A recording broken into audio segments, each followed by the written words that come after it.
Puissance Park, c'est des épisodes à retrouver sur SoundCloud, YouTube, une communauté pour débattre de l'actu des parcs sur Discord, des réseaux sociaux pour suivre toute notre actu sur Instagram et Twitter, et une superbe web radio. Retrouvez tout ça et plus encore sur puissancepark.fr.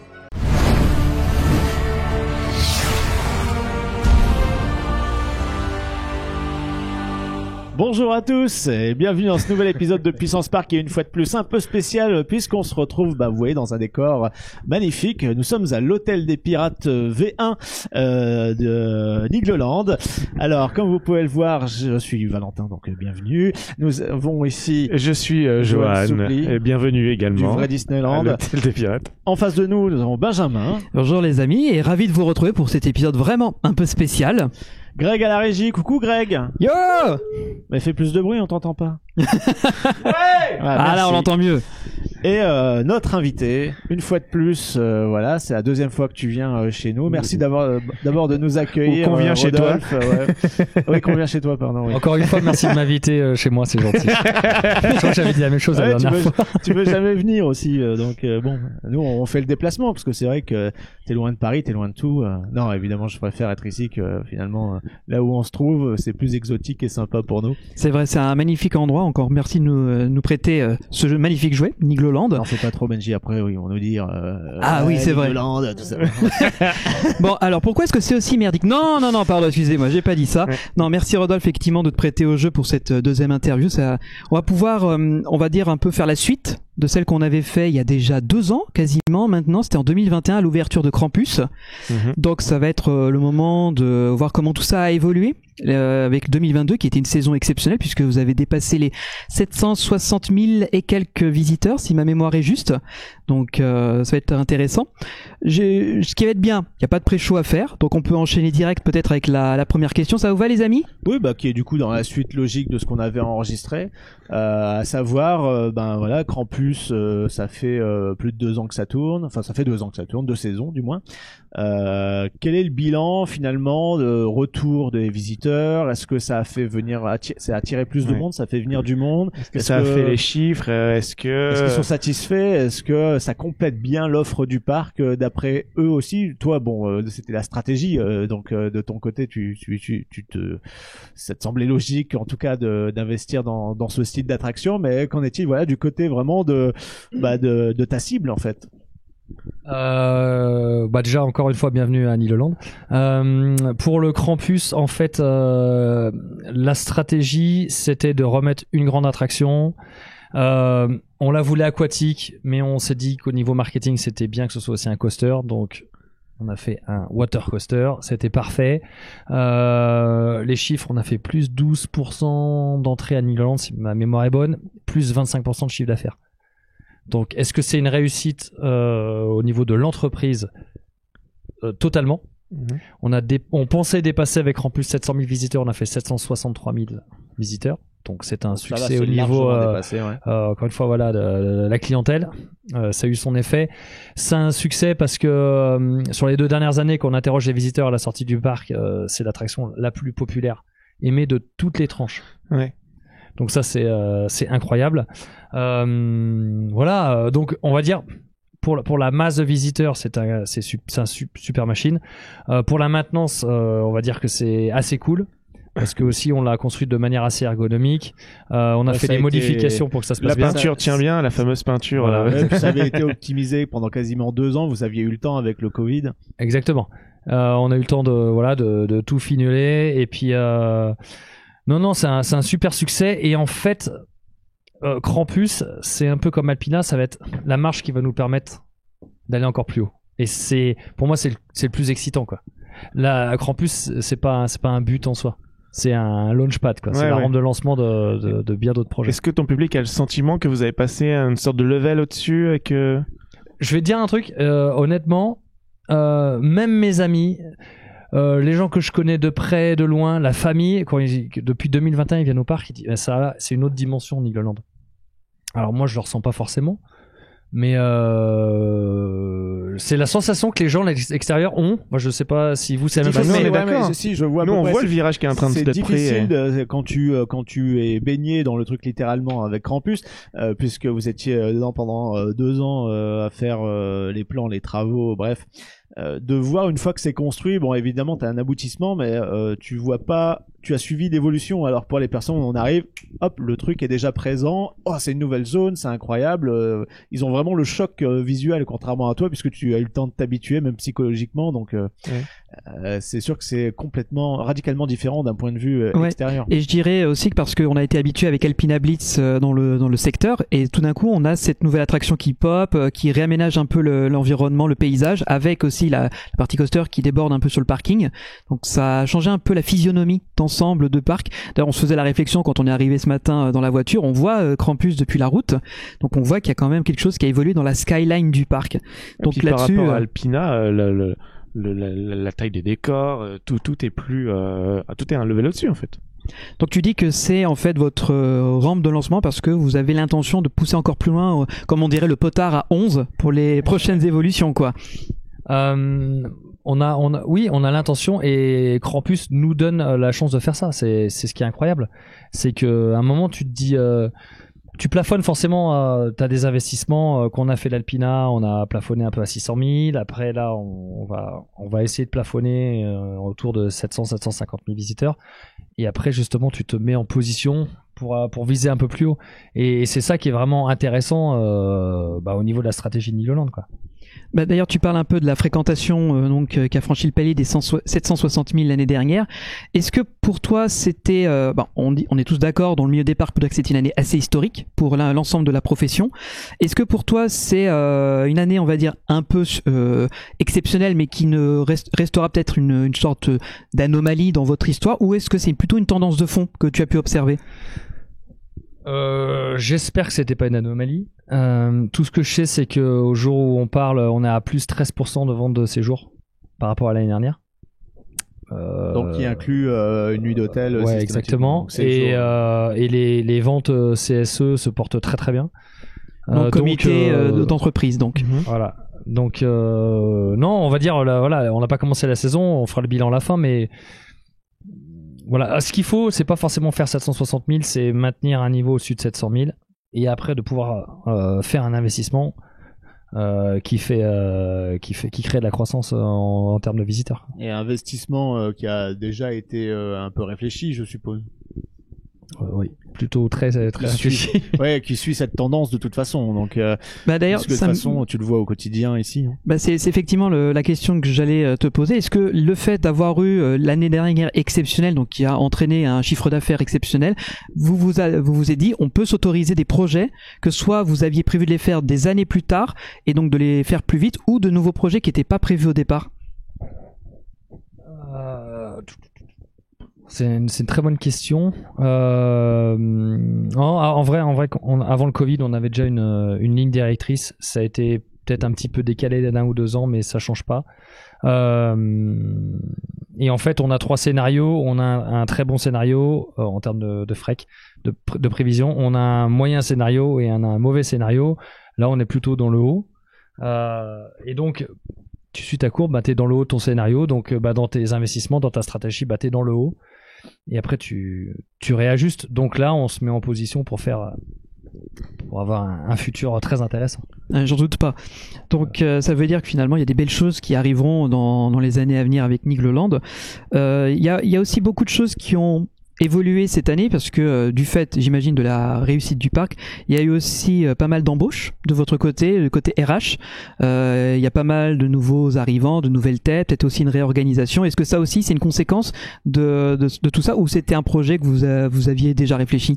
Non, mais en vrai on n'y avait pas vraiment réfléchi, mais on se rend compte que quand tu dépasses un certain chiffre d'affaires, un certain volume d'affaires, un certain nombre de staff dans le parc, là on va être 470, l'année prochaine on sera à 480, dans pas longtemps on sera 500.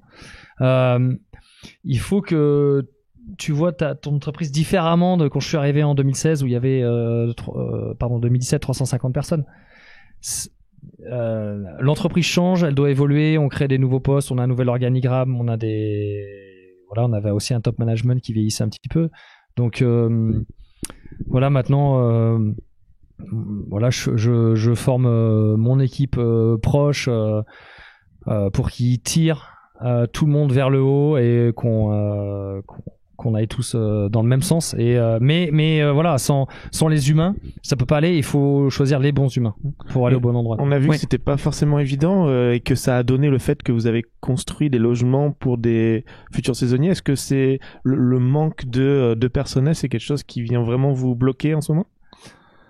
Non, parce qu'en fait on a levé tous les problèmes, tous les insights qu'on avait par rapport au recrutement, qu'on nous disait je sais pas, c'est pas payé assez cher, on augmente les salaires quand voilà, on met des primes, on met des logements, on met des vélos à disposition pour tout le monde. Il y a plein d'avantages comme ça. On a aussi beaucoup travaillé avec les RH, l'attractivité de l'entreprise, la marque employeur, la manière de communiquer. On fait tous des salons. On essaie d'être un parc d'attraction attractif. C'est un peu bête à dire, mais Ça semble logique. et ça marche puisque cette année on est bien au niveau des embauches. Avoir des logements, ça permet de transformer l'essai directement. Quand tu cherches une réceptionniste bilingue ou trilingue et elle te dit je viens de Belgique, faut que je trouve un appart, tu vois, il y a une démarche à faire que je dis écoute, t'es payé le même salaire, on te loge gratuitement, il y a pas de souci, elle vient direct. Donc voilà, on se retire un petit peu les bâtons. Ouais, il y a des roues, des facilités qui font que les gens finalement réfléchissent pas à deux fois avec des telles opportunités, ce qui est pas donné dans tous les parcs. Hein. En général, c'est payé au lance-pierre. Bah, c'est ce que je pensais, ouais, c'est rare. Un parc de l'Est parisien. Oui, mais dans ce fameux parc de l'Est parisien, ils proposent des logements, mais qui sont déduits de ton Oui, bien salaire. sûr. Donc Et voilà, le salaire qui est pas très haut, ça pique un peu, quoi. clairement. Ok, bah écoute, tant mieux parce que c'est vrai que j'ai pu visiter pas mal de parcs où c'était vraiment la galère, pas qu'en France ni en Europe, mais même aux États-Unis. Et tous les parcs parlent d'un problème de recrutement. Oui, on a eu la chance de discuter avec d'autres directeurs de parcs, surtout dans des parcs qui sont isolés géographiquement, un peu comme Nigloland. Donc il n'y a pas de grande ville aux alentours. C'est soit tu as ta propre voiture, soit il faut que tu puisses loger directement à proximité, quoi. Donc ça reste un challenge. Donc si tu me dis que cette année vous avez recruté tout le personnel dont vous aviez besoin, j'ai envie de dire que c'est déjà une petite victoire en soi. Hein. Ouais, après il y a des campagnes. Là, la campagne de recrutement c'était pour avril à juillet. Après tu as une campagne pour la période d'été et ensuite tu as la campagne pour Halloween. Donc c'est un peu un éternel recommencement. Ouais. Ce qu'il faut, c'est que ceux qui arrivent là, ils soient bien formés, qu'ils soient fidélisés, et comme ça te permet l'été de juste réajuster un petit peu. Est-ce que tu sais à peu près le pourcentage de gens qui reviennent d'une saison à une autre? La moitié. Ah oui, quand la même, moitié oui. ou plus. Donc il y a beaucoup de gens qui sont, on va dire, fidèles à la marque Nigloland et qui s'y sentent bien. Ouais, bah même il y a plein d'opérateurs qui reviennent chaque année. Vous allez peut-être les reconnaître la prochaine fois que vous viendrez au parc. Ah bah le monsieur du bobsleigh, clairement. Moi je l'ai vu Jérôme. Ah mais Je l'ai c'est vu une des star. années. Il est toujours là. Et Il est plus connu que Niglo. puis après, d'avoir ce type de stratégie, j'imagine qu'il y a une part de bouche à oreille importante aussi pour les jobs saisonniers surtout. D'ailleurs, on force un peu le bouche à oreille puisqu'il y a Il y a une prime. il y a une prime de parrainage. Ah bah ça c'est bien ça. Si tu ramènes quelqu'un qu'elle va au bout justement de son Ouais. contrat, elle touche une prime et toi aussi. Important. Non mais Ça, c'est c'est important cool. d'aller au bout de son contrat. Ouais, mais c'est cool. Un contrat c'est fait pour être honoré, hein, donc je le rappelle. Mais non, en fait, on a pris chaque problème à part un pendant le Covid. On a eu le temps d'y réfléchir et non, ça facilite beaucoup de choses. Donc Ok. est-ce que... vas-y, excuse-moi Joanne. Non, je juste disais, ok, très bien. Donc est-ce que ça veut dire que pour l'instant, donc tout ce qui est opérationnel est pourvu, dans les strates, on va dire managériales et peut-être même stratégiques, c'est pourvu aussi, vous êtes en train de constituer de nouvelles équipes. Est-ce que tout ce beau monde est aligné directement de base ou est-ce qu'il y a une phase d'adaptation avec la politique de Nigloland, avec la vision à terme? Tu disais tout à l'heure que tu formais donc ta garde rapprochée comme on dirait, c'est-à-dire des gens proches qui vont avoir des postes à responsabilité. Est-ce que là-dessus il y a eu des éléments qui ont été compliqués ou finalement les choses se sont bien passées parce que la marque, l'ambiance, l'univers Nigloland est facile à appréhender? C'est spécial de travailler dans une entreprise familiale. Si on prend les parcs, c'est spécial de travailler pour Europa Park. C'est une philosophie. Travailler pour le PAL, c'est une autre philosophie. Le Puy du Fou, c'est aussi une forte philosophie complètement différente. Et en fait, juste il faut faut que ça matche, quoi. Faut que la maillot elle prenne, et il y a pas de solution. Ça peut pas moyennement se passer. C'est soit ça se passe très bien et t'es 100% dedans, soit ça se passe pas bien et c'est 0% et c'est fini, quoi. T'adhères pas. Moi, ce que je fais quand je recrute ma garde rapprochée, dans le process de recrutement, je les vois plusieurs fois. Je les vois 1 fois, 2 fois, 3 fois, peut-être 4 fois, et j'essaie de sentir la fibre, le lien, tu vois. Même si la personne elle veut à fond venir, je dis pas qu'il faut la tester, mais faut un peu de temps en temps la pousser, chercher le truc. Est-ce que ça va le faire ou pas? En fait, c'est plus une question de savoir-être, totalement. C'est pas une question de savoir-faire. C'est plus humain que de compétences presque finalement. Ouais, parce qu'au pire, tu sais, les compétences tu les acquiers. Hein. Ouais. Regarde Brandon. Il est arrivé, il savait rien faire. Oui, parce que Brandon est assis juste derrière. Vous le voyez pas, mais... C'est un peu comme mon fils. Oh, c'est mignon. Oh, c'est beau. Musique de violon. Non, mais il faut détecter voilà, le savoir-être, la philosophie des gens, ça va matcher ou pas avec moi et surtout le reste des équipes, et voir s'il y a un potentiel d'apprentissage. Tu vois, il y a des gens, tu les embauches, tu sais qu'ils sont au taquet, t'en as, tu sais que tu peux en faire un cheval de course, quoi. Comme Brandon. Mais non, voilà. Ça partait d'où? D'une biquette, c'est ça que tu veux dire? Ça partait où? D'une biquette toute fragile au début, et maintenant Brandon? Ouais. Un Krampus. C'est un vilain Krampus. Juste à la base, Rodolphe voulait acheter une crêpe. Ouais. Elle a dit, oh, t'as l'air sympa, toi. Tu veux pas me designer Noisette Express? Mais c'est ça, tu vois, le flair. Ouais. Puis 5 € de prime, voilà, c'est... Mais non, voilà, c'est ambiance, ça reste ambiance entreprise familiale. Et c'est ça qui est passionnant, parce que l'aventure, elle est collective. Est-ce que ça rend pas les choses compliquées, justement, de peut-être avoir plusieurs personnes qui peuvent donner leur avis plutôt qu'une seule? C'est une force et une faiblesse, parce que quand t'as plusieurs cerveaux, t'as forcément des meilleures idées. Après, voilà, il y en a un qui va dire bleu, l'autre c'est rouge, l'autre c'est marron. Bon, ma maman qui décide.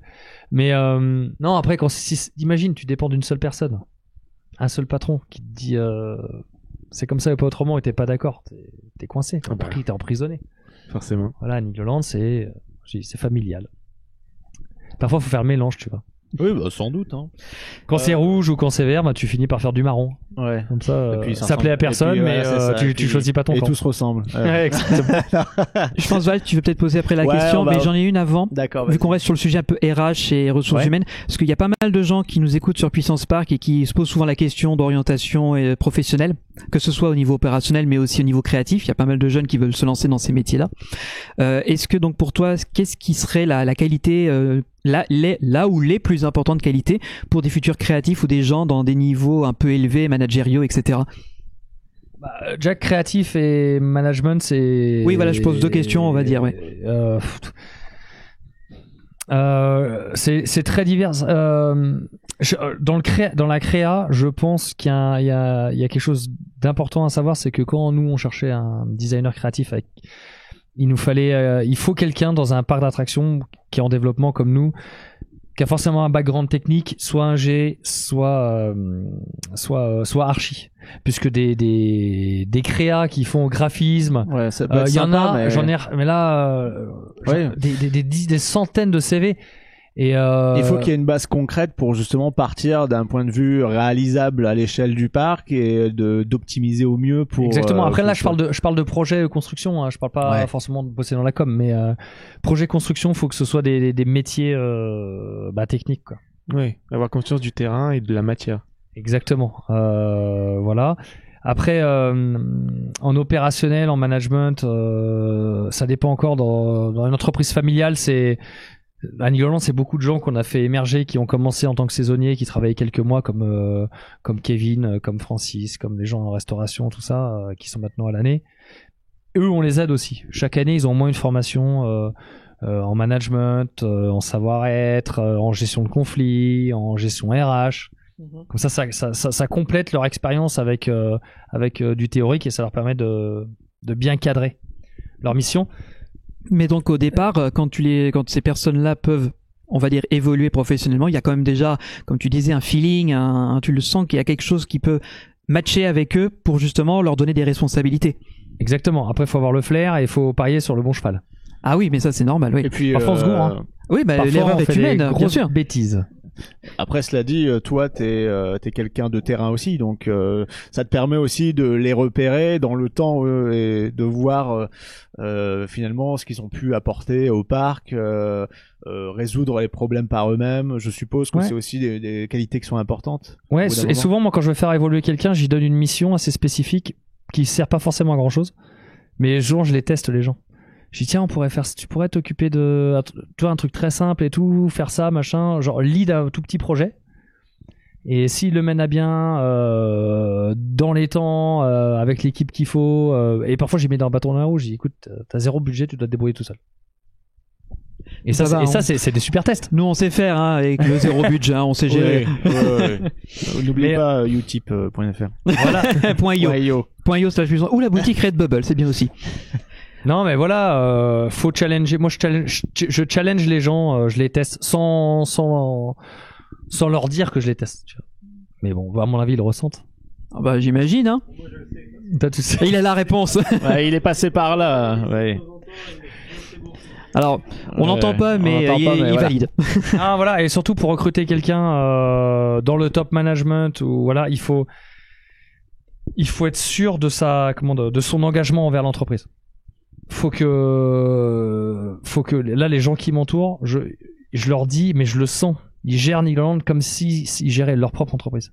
Dans les grandes entreprises, tu gères pas forcément comme ça. Moi, quand j'ai travaillé dans mes ex-métiers avant, je me sentais habité par le truc parce que j'étais passionné, je travaillais dans les parcs. Mais c'est pas la même chose. Quand t'es 2500 personnes dans une boîte, c'est plus compliqué, tu vois. Bien sûr.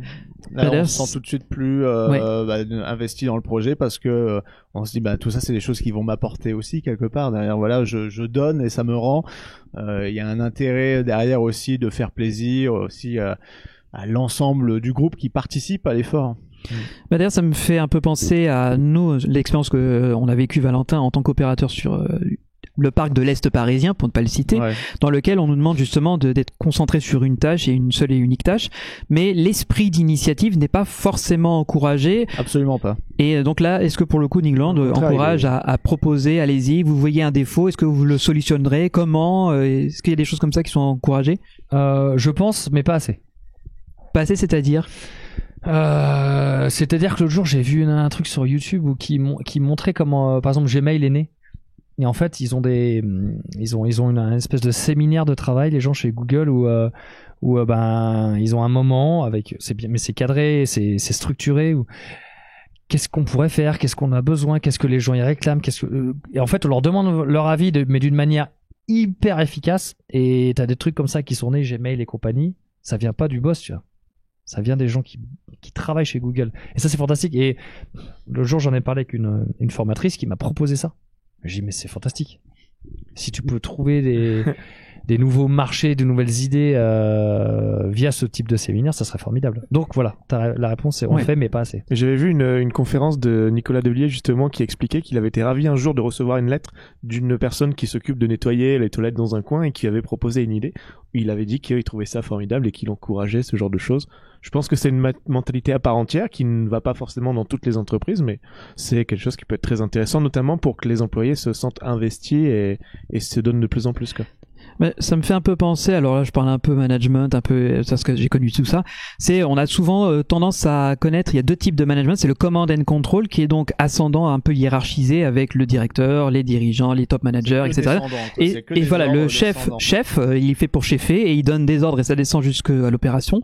Et après il y a l'horizontalisation de la gestion avec justement le fait de donner de la liberté aux opérateurs, de la concertation, une certaine amplitude d'action, en gardant bien sûr leur métier de base, ils sont pas là pour remplacer le management. Mais là-dessus, est-ce que vous êtes un peu aussi dans cet esprit de dire on donne de la responsabilité, on fait confiance et on essaie de pas trop hiérarchiser, comme on va citer le grand parc de l'Est parisien qui est assez connu justement pour hyper stratifier toutes les décisions. Comme je te dis, on le fait pas assez. Mais t'aimerais encore plus loin pousser le truc, on va le mettre en place pour faciliter la prise d'initiative. Exactement. En fait, ça peut. Moi, je peux donner l'impulsion en disant à mes directeurs, managers, faites-le. Mais faut que je leur donne les clés. et je les ai pas encore. Et comme je vous ai dit tout à l'heure, on est en train de revoir la direction du parc et le management. Et je pense que ça viendra dans une deuxième phase. Très bien. Là, je te laisse poser la question. On va changer de sujet. On a remarqué que depuis quelques saisons, maintenant à l'entrée des attractions, il y avait ces fameuses petites bornes avec les informations en temps réel sur les petits écrans. Donc petite avancée technologique sympa. Et là maintenant, ça va passer par le biais d'une application apparemment que tu vas mettre en place. Alors du coup, comment s'est fait le projet? Est-ce que vous passez par un prestataire ou alors c'est quelque chose qui est réalisé en interne avec des partenaires, j'imagine, plus ou moins externes? C'est très simple. Quand je suis revenu le 3 janvier 2017 dans l'entreprise, je me suis dit, il manque vraiment une appli. C'est un des premiers trucs que je me suis dit, c'est super chiant. Mais est-ce que ça veut dire que les plans papier vont disparaître? Pas dans un premier temps. D'accord. Moi j'aime bien personnellement. Moi aussi, j'adore avoir les plans. Je collectionne les plans dans mon bureau. J'ai des dossiers entiers. Oh, ça fait plaisir d'entendre. J'adore l'odeur des vieux plans. Valentin il met dans ses toilettes par contre. Ouais.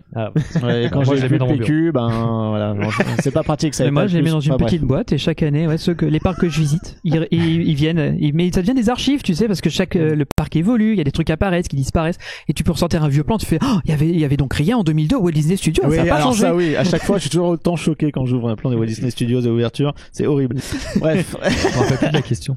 Par rapport à l'application, est-ce que ça a été fait c'est du made in Nigloland ou vous êtes non, on a pris une agence qui fait des applis qui se situe à Strasbourg, qui est en train de travailler dessus. Donc là, on est en train de faire le wireframe.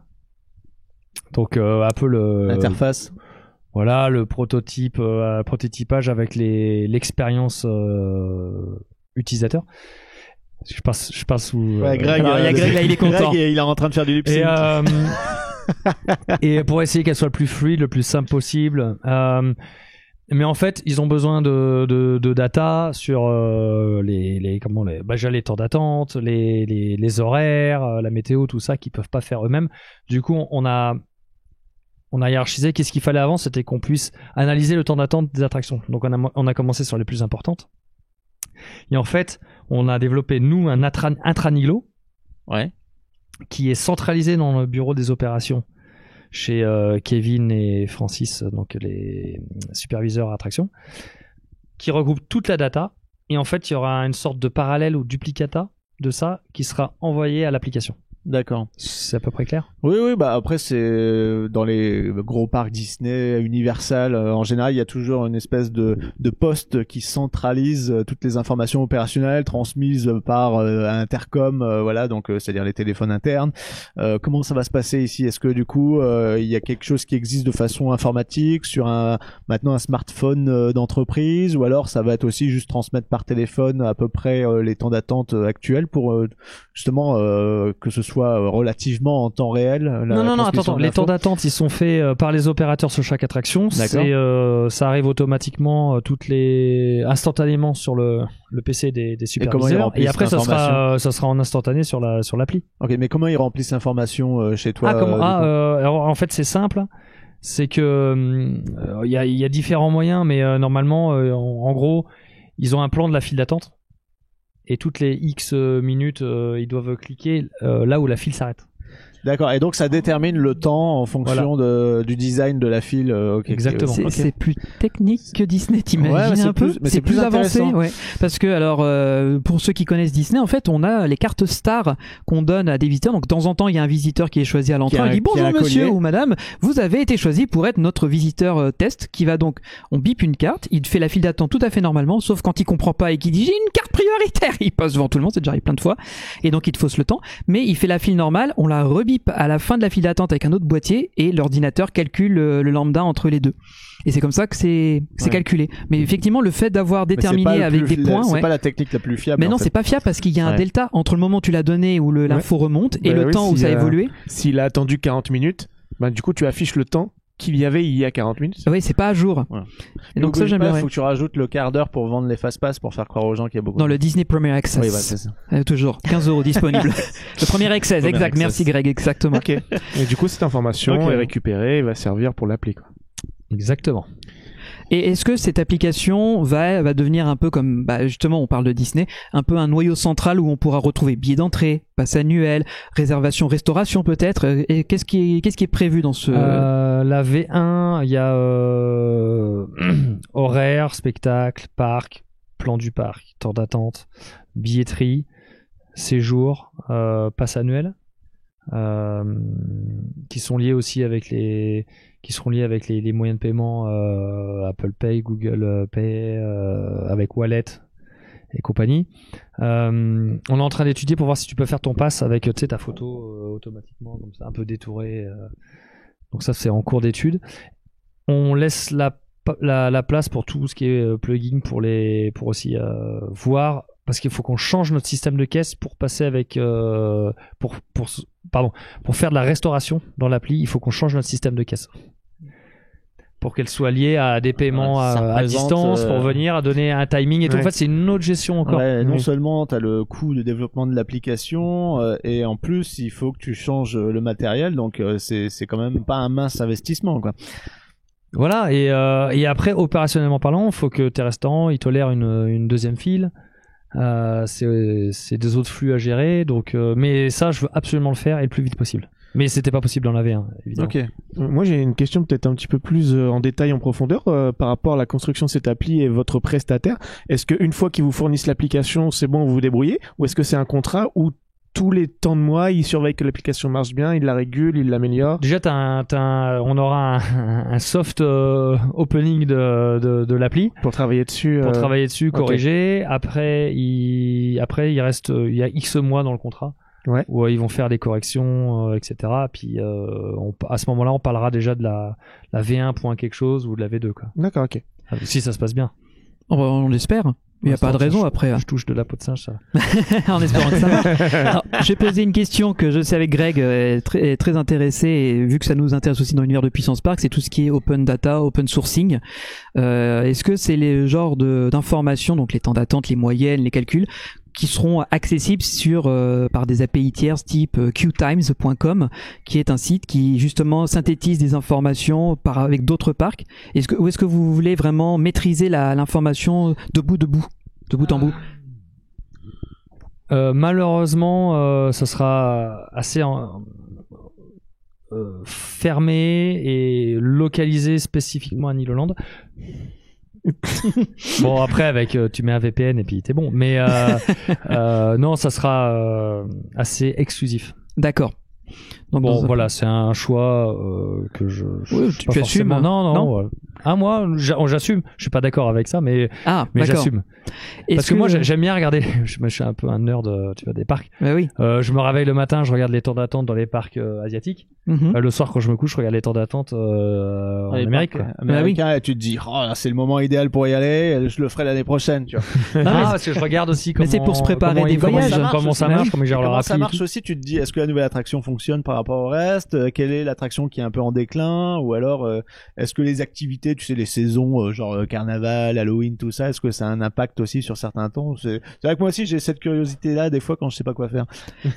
Mais ben, moi, avec Greg, on s'amuse. Quand on avait fait la météo de l'affluence sur le live, on avait pris les datas qui étaient disponibles sur QTimes, et ce qui était bien, c'est qu'on avait synthétisé les affluences sur la première semaine d'ouverture, donc à partir du 8 avril. Ça nous permettait de voir la courbe. On voyait à peu près les attendances. Donc on a vu que certains parcs allaient être blindés, d'autres un peu moins. Enfin, c'était intéressant de pouvoir justement prévoir et organiser. Ça permet aussi peut-être de lisser sur la durée les visites pour éviter d'avoir des gros pics. Alors je sais que voilà, en fonction des saisons, comme tu as dit, à Halloween ça risque d'être charrette, il va y avoir plein de monde, et peut-être de dire venez plutôt vers l'été à telle période, c'est un peu mieux, c'est plus fluide, et puis surtout c'est plus agréable pour visiter le parc. Et je pense que sur place ça peut étaler tes flux, parce que à Niloland t'as une grande concentration de monde sur le côté droit, Krampus, Alpina, Noisette Express, t'as beaucoup de monde, et de l'autre côté t'as toujours un peu moins. Et ça permettrait, si les gens ils voient un instant T où il y a du monde, ils iront peut-être là où il y en a moins, ou alors les pousser d'une manière à afficher les temps d'attente les moins chargés pour les envoyer de l'autre côté. Alors Greg, on t'entendra pas, donc tu disais Disney l'a fait au Magic Kingdom. Ouais. Voilà, effectivement. Et est-ce que ça veut dire aussi que l'application te géolocalisera une fois que tu es dans le parc et te dira tu es ici, tu es à tel endroit? Affirme. Affirmatif. Ok. Mais est-ce qu'elle t'autorisera à ne le faire qu'une fois que tu es dans le parc? Parce que au tout début, l'application Disney te demandait d'être dans le parc pour avoir les temps d'attente, les informations, et après ils l'ont ouvert parce que justement les fans Disney et les fans de parc aimaient bien regarder les affluences, etc. Est-ce que là aussi, vous vous dites allez, on ouvre, peu importe qu'il soit ou non dans le dans la en destination. vrai, quand t'habites à côté à Val d'Europe et tout, c'est bien de checker un temps d'attente et de dire j'y vais ou pas, quoi. Alors non, ça sera localisé 100% dans le parc. Ok. Bon. Ok. Mais ouais. Donc vous savez ce qu'il faudra faire, hein. Vous pourrez Ça, télécharger l'application, mais il faudra être in parc et avoir ouvert le GPS, j'imagine. D'ailleurs, aujourd'hui, on s'est un peu promené dans le parc, on est en train de le voir en sortie d'hivernage. On a visité aussi quelques petites zones qui ont été mises à jour. Alors, qu'est-ce qui va attendre les visiteurs là justement dès le 8 avril? C'est ça que tu rouvres? Exactement, l'hôtel le 7 et le parc le 8 avril. Ouais. À 10h. Et C'est très précis, hein. voilà, on veut événementialiser le premier mois d'ouverture avec de la déco, on va dire mi-printanière, mi-Pâques.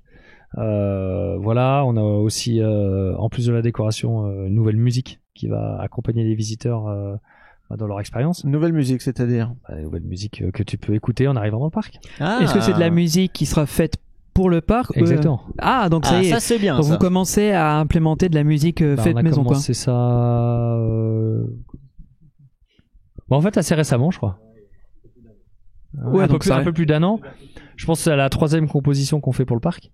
Et tu parles juste. moi, je suis musicien, alors tu vois, c'est hyper important. Bah oui, je me doute bien. Et tu parles de quoi? De juste une musique d'accueil, ou alors tu parles vraiment de tout un album de composition spéciale? Ah là, on est en train de composer un loop de 45 minutes. Ah oui, quand même. Ok. Je sais que dans la nouvelle attraction, la Rivière des Fées, il y a un loop de 5 minutes 30. C'est une musique de 5 minutes 30. Donc voilà, t'arrives dans le parc, il y a un nouveau décor, une nouvelle musique, il y a un nouveau spectacle qui s'appelle Surprise, puisque c'est une surprise. Ah, ça s'annonce crédible. C'est surprenant. Et qu'est-ce qu'il y a d'autre? Tu nous as montré les petites montgolfières, il y a une mise à jour dessus. Pareil pour la rivière des Fées. Il y a plein de choses à dire là. Il y a la fin de la réhabilitation des montgolfières, il y a la nouvelle voirie, un nouveau pont pour emmener vers Noisette Express et tout, il y a des nouveaux sanitaires, il y a des nouveaux blocs de laverie, vaisselle dans tous les restaurants, c'est ce que j'allais dire, etc. Il y a, qu'est-ce qu'on a fait? On a fait des centaines de choses. Non, mais alors ça, c'est vrai qu'on peut prendre ça à la rigolade, mais c'est vrai qu'on a pu voir aussi un peu les coulisses, voir un peu, mais vous avez beaucoup investi aussi pour le bien-être de votre personnel en backstage, donc des choses que nous, en tant que visiteurs, on ne verra jamais, à savoir donc des installations modernes, améliorer ce qui existe pour que derrière le personnel se sentent pas trop à l'étroit, surtout vis-à-vis de la fréquentation que vous espérez avoir cette année. Donc non, c'est vrai que il y a une chose que beaucoup de gens n'imaginent pas, c'est que gérer un parc, il y a ce que nous on voit, mais ce que les gens ne voient pas, et ça représente beaucoup de budget, j'imagine, derrière aussi. C'est invisible, comme quand tu le disais à côté du carrousel. Ouais, tu vois, on a fini les travaux vers les nouveaux bureaux, on a fait des nouveaux bureaux, un bureau d'études au niveau de la maintenance, on verticalise des stockages dans des bâtiments en coulisses, on refait des nouveaux locaux pour le personnel d'entretien du parc, etc. En fait, gérer un parc d'attractions, alors je pense que c'est comme ça dans les autres entreprises, mais c'est un savant mélange de gérer l'expérience client et gérer l'expérience staff. Oui, tu vois, faut un peu chouchouter les deux. Oui, bien sûr. Bah oui, parce que l'un ne va pas sans l'autre. Et voilà. Et par contre, je pense honnêtement, on avait pris un petit peu de retard en backstage, donc là, on essaie de le rattraper. On aura beaucoup d'autres choses à faire. Après, il faut prioriser. On peut pas tout faire en même temps. Et voilà, si on veut un jour faire 800 000, 900 000 ou plus, va falloir nourrir plus de gens, donc avoir plus de stockage de nourriture, va falloir réparer plus d'infrastructures, va falloir tout en plus, va falloir multiplier le nombre de sanitaires, va falloir, il y a plein de choses à faire. En fait, il faut se préparer. Si tu mets que des attractions à un moment, ta structure elle fatigue, elle se suruse, elle tient plus en place. Puis après t'as une notification Planet Coaster qui fait tédut. mais pas assez de toilettes dans le parc. Si seulement ça pouvait être aussi Les- facile. Les visiteurs se plaignent et défèquent dans les allées. Non, alors, on a vu aussi, par exemple, là sur le parking, t'as mis des bornes électriques. Ça fait partie des petites nouveautés. Pour charger les voitures, donc. Pour charger les voitures. Pour justement tous ces visiteurs de la nouvelle saison et les futurs nouveaux visiteurs qui vont faire grossir le chiffre finalement de personnes à bord, qui visitent ton parc tout simplement. Est-ce que tu peux nous parler d'éventuellement futurs projets qui vont se concrétiser dans les années à venir, ou ne serait-ce que nous teaser un petit peu sur quelque chose? Je peux parler de quoi? écoute Ça fait plus. ça derrière la caméra. Je peux parler. Non, on va agrandir l'hôtel juste là. L'hôtel avec, des pirates, ouais. Avec 20 cabanes sur pilotis, où dans chaque cabane il y aura 2 chambres. Donc ça fait une 40aine de chambres, voilà. Avec une extension du restaurant, on va plus que doubler la capacité, on va tripler la taille du buffet. Et voilà, on veut revoir l'expérience visiteur sur l'hôtel. Sur l'hôtel, ouais. On veut que ce soit aussi quali que quand tu vas dans la zone Krampus ou la zone canadienne au parc, que tu te sentes vraiment Donc vraiment qu'il y a un que tu te effort sentes voyager thématique. en fait, que ce soit que dès que tu gardes ta voiture, même que tu franchisses l'entrée des parkings, que tu dises ah, ça y est, je suis arrivé, je suis Une en vacances, je suis en amélioration du week-end. thème finalement alors. Ouais, en thème, ambiance, tout. En fait, l'ambiance c'est hyper important. Bon, Tu vois, j'ai hâte de voir ça. Hein. faut que l'ambiance et les éclairages, tu vois, là c'est un peu fort, des éclairages un petit peu plus. C'est un peu fort parce qu'on est sur scène, donc ouais, c'est normal, non, mais- c'est l'éclairage de spectacle. Non, faut que l'éclairage y faut que t'aies des fausses flammes dans les éclairages, faut que t'aies une petite musique douce, sympa qui t'emmène, faut que t'aies des superbes jardins, faut que tout soit bien. Faut que le robinet soit en laiton et que tu le touches et que tu le sentes. Il faut que tu te sentes bien, tu vois. Ouais, une expérience. Et moi, je veux plus vraiment qu'une que les simple gens nuit ils d'hôtel, viennent quoi. en vacances ici. Ouais. Moi, je veux qu'ils se sentent en vacances, même s'ils viennent une nuit ou 2 nuits. Je veux qu'ils repartent d'ici. C'était formidable. C'est quand même un challenge. Tu viens à Dolencourt et que t'as l'impression d'être en vacances, c'est pas mal. Hein. Ouais, mais c'est vacances à la campagne. Alors, ça va devenir la La mode. campagne des Caraïbes. La déconnexion. Mais non, mais ce qu'il y a de bien, c'est que comme ici, on est en plein milieu de la nature, entouré avec les collines et Ouais. la forêt, ça reste La des paysans. déconnexion, mais avec du wifi quand même. La déconnexion avec du wifi. Et Voilà. une nouvelle application. Bon, ça déconnecte pas vraiment. Oui, en tout cas, c'est cool d'avoir un directeur de parc qui pense comme ça et qui nous parle pas forcément de chiffres et de machin, de C'est trop pourcentage cher, et de tout. budget limité. mais de juste se dire, je veux que ce soit bien et que ça donne envie. Et donc, d'être optimiste aussi sur l'avenir et aussi de vouloir satisfaire autant les visiteurs que les employés. Ouais, on fait, je sais pas, on aime ce qu'on fait, donc on le fait avec passion et on le fait avec amour et surtout on fait moi j'adore la qualité, tu vois, et nous créons des lieux où on aimerait passer des moments. Où moi je crée un hôtel où j'ai envie de passer du temps avec ma femme et mes enfants, tu vois. C'est pas un objet commercial, je vais pas construire un hôtel Ibis au bout du parking. Là je ferais plein d'argent, mais c'est pas le but. Non, je veux que ce soit de la qualité, je veux que les gens ils s'en rappellent. Je veux les marquer au fer rouge avec un gros N de Nigoland dessus. Bon, ça fait mal quand même un petit peu. Mais donc ça veut dire que vous vous mettez un peu la pression pour faire de la qualité et juste élever le niveau, alors que d'autres parcs, eux, se diraient l'hôtellerie c'est quelque chose qui est en plus, et nous ce qu'on veut c'est vraiment centraliser les gens vers le parc en priorité. Donc pour toi, l'hôtellerie c'est aussi une complète expérience en plus du parc. Totalement. Après, je pense que l'hôtellerie dans les parcs en Europe et en France s'est vraiment améliorée ces dernières années. Que ce soit, tu vois, Astérix, même Futuroscope, Puy du Fou, Europa Park, Fantasyland, c'est quand même de la qualité. Je veux dire, il y a des visites, il y a des gens comme vous qui font qui vont dans ces différentes destinations, mais après il y a des moments où t'es en compète parce que les gens ils ont un seul week-end dans l'année où ils vont faire un parc, du coup ils vont regarder est-ce que je vais là, est-ce que je vais là, est-ce que je vais à Nigoland. Il n'y a pas que la comparaison de prix ou de distance, parce que maintenant les gens surtout depuis l'après-Covid ils font 600 bornes pour passer un week-end dans un parc. C'était pas le cas avant, ou c'était moins le cas, et c'est pour ça que je veux que dans la prochaine expérience hôtelière qu'on a à Nigoland, il faut que ce soit complètement différent de ce qu'ils trouvent, tu vois. On va pas faire un hôtel, on va aller dans l'espace ou autre, mais faut que ce soit différent et c'est complémentaire. Ça, c'est ça que j'aime bien, c'est que tu peux venir ici, tu peux aller ailleurs. C'est des choses différentes, mais faut essayer de faire aussi bien, mais c'est mieux de faire mieux. C'est une jolie phrase, faire mieux que faire mieux. C'est mieux de faire mieux. Ouais, c'est pourquoi on se casse la tête, faut sortir juste des phrases comme ça et puis voilà. mais du coup, on se met pas la pression, mais on est exigeant envers nous-mêmes, on est exigeant envers les fournisseurs. Donc c'est ça on avait remarqué déjà, ouais. Déjà quand on avait fait Krampus, on sentait qu'il y avait déjà une volonté de faire quelque chose de qualitatif et j'ai l'impression, enfin tu me diras si je me trompe, mais de s'inscrire dans le temps long et de pas juste réagir soit parce que c'est l'actualité, soit parce que c'est la tendance du moment, mais de se dire c'est un projet qui va maturer pendant peut-être 2, peut-être 3, peut-être même 4 ans parfois, mais que derrière je veux que dans 10 ans ce soit encore dans l'air du temps, enfin que ce ne soit pas démodé.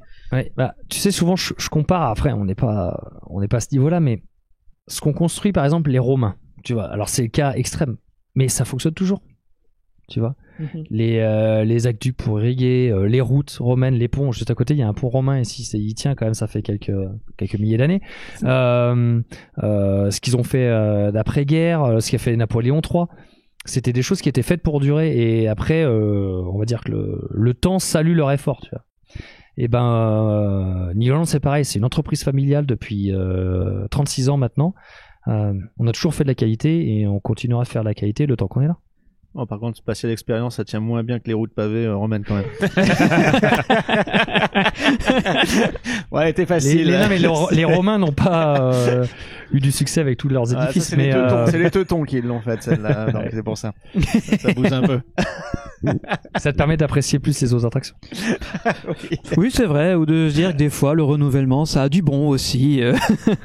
Bon, écoute, nous, on a fait, je pense, le tour des questions. Si c'est tout ce que tu as à nous dire. Oui, on va te laisser travailler. On va te laisser travailler. En tout cas, merci de t'être reprêté à notre jeu des questions-réponses. C'était plaisant de revenir pour voir l'évolution. Et comme on a dit, est-ce qu'on se redonne rendez-vous d'ici encore 2 ans pour voir comment tout ça continue à évoluer? Je pense, oui. Ouais. C'est clair. Avec plaisir. Ouais, quand tu devras annoncer une grosse nouveauté, qu'on a un super scoop pour une fois, parce qu'on n'en a jamais. Bien sûr.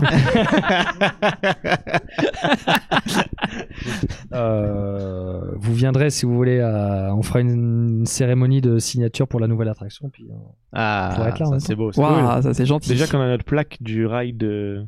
Oui, c'est vrai, on a la petite plaque métallique, qui est pas exposée, mais on l'a. Mais elle est précieusement conservée, ouais. Et merci aussi pour l'accueil. Du coup, vraiment à chaque fois, on est vraiment accueillis super bien. Toujours. Et c'est vraiment hyper agréable de venir. Non mais vous, voilà, on a ce qu'on mérite. Donc c'est gentil. Mais c'est bon, ça sera pris sur le salaire de Brandon. Merci Brandon. Merci. Et en plus il accepte, c'est merveilleux, c'est parfait. Non mais c'est toujours un plaisir de vous recevoir et comme je crois que je l'avais dit la dernière fois, mais parmi tous les acteurs sur YouTube, Internet et compagnie, vous êtes très qualitatifs dans ce que vous dites, les gens que vous présentez, ce que vous représentez, donc c'est un extrême plaisir de vous recevoir collectivement. Wow. Merci beaucoup. En plus on est les plus modestes, donc Par contre la prochaine fois vous voulez pas avec des t-shirts, c'est Dark Point. Ouais, c'est vrai que je fais de la pub pour d'autres parcs. Non mais en revanche Johan lui il est corporate, il est venu avec j'ai tombé sur mon pull ce matin, je me suis dit c'est l'occasion de le mettre. Voilà, parfait. Donc c'est le petit moment forçage de fin d'épisode, donc c'est-à-dire 90% de nos auditeurs sont déjà barrés. C'est juste pour rappeler que donc on est présent sur toutes les plateformes de podcast, on est présent sur YouTube, on fait des live Twitch de plus en plus souvent et ça c'est cool. Et puis on vend aussi alors pas celui-là, mais on vend des produits sur j'ai été le premier de cette planète à porter un pull Puissance Park. C'est vrai. Non mais ce qu'il faut préciser c'est que grâce à ça, comme on est une association à but non lucratif, l'argent va pas dans notre poche, je le rappelle, parce que des fois les gens nous disent vous vous gavez, mais non, pas du tout. C'est pour le matériel, les déplacements. Voilà, c'est pour la super régie que Greg est en train de manipuler actuellement. La superbe web radio dont on aura bientôt des nouveaux morceaux, on espère. Ouais, oui, avec plaisir. Petite clé USB, ce serait sympa. Non, mais je vais vous l'envoyer maintenant si vous voulez, il y a aucun souci. Voilà, parfait. Vous l'aurez entendu, exclusivité, merci. Tu pourrais mettre le jingle de fin avec la musique de la nouvelle attraction? Ça faisait longtemps, mais on peut, puis que ce serait une exclusivité. Allez, c'est parti. Ça faisait longtemps qu'on n'avait pas mis de musique de fin, ouais. Puissance Park au pluriel.fr, vous retrouvez tout ça. Encore merci plaisir. Rodolphe, et puis à bientôt tout le monde pour un autre épisode très très bientôt. Allez, bisous, bye bye. Ciao.